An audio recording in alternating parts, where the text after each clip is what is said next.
Hello, my name is Celeste. I did my reflection with my grandmother, and this is the grandmother that was married to the grandfather that I had done in my previous reflection. So she was a stay at home mom. She, in 66, actually, what I'm going to talk about.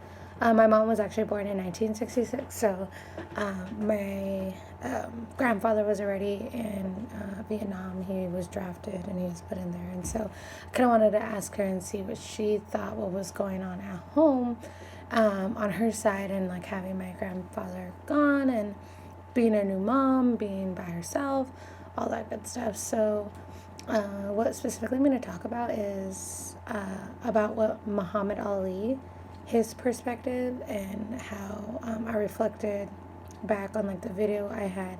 You had me watch Muhammad Ali on the Vietnam, um, the war draft. That was just a small clip you gave me in my um, instructor reply, and I found that I'm quite proud of that. Like I just the words, what he talked about, and saying, like, why am I going to go fight over there when,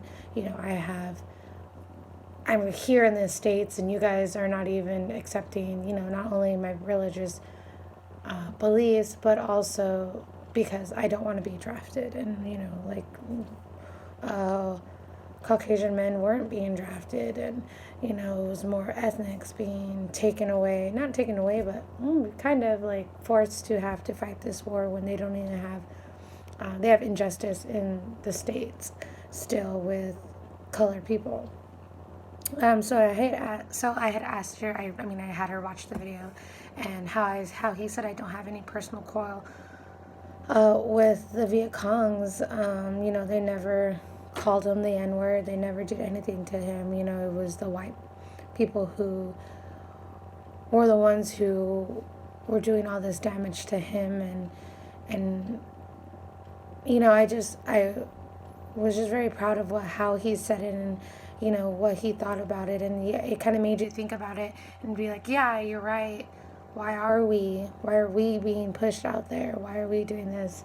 So I had explained that to her, and I had asked her if she heard about it, and she said, yeah, she remembers that being a big part because, again, she was from Santa Paula, so in that time, still, there's still segregated areas, um, or still, racial areas being, dealt with over there.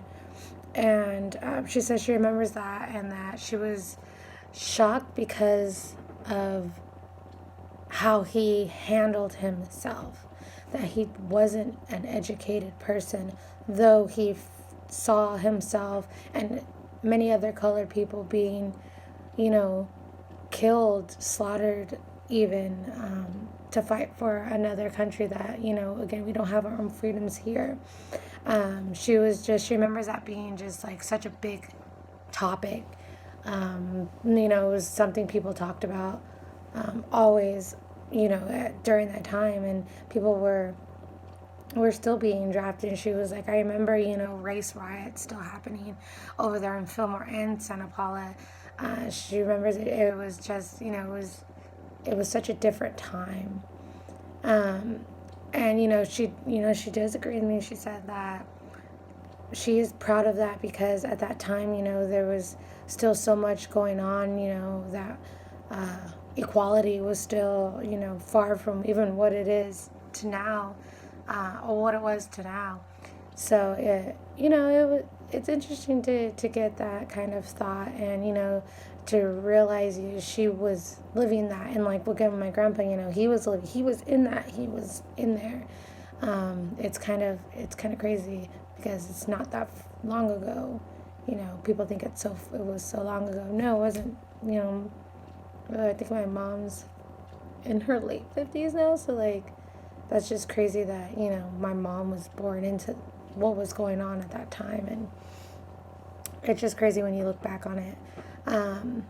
And yes, she agrees that it's very pride worthy, because people were tired. People were sticking up for justice and for people like her, people who had color skin.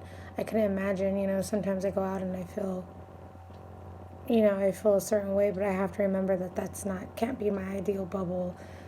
I have to treat everybody that, the way I want to be treated.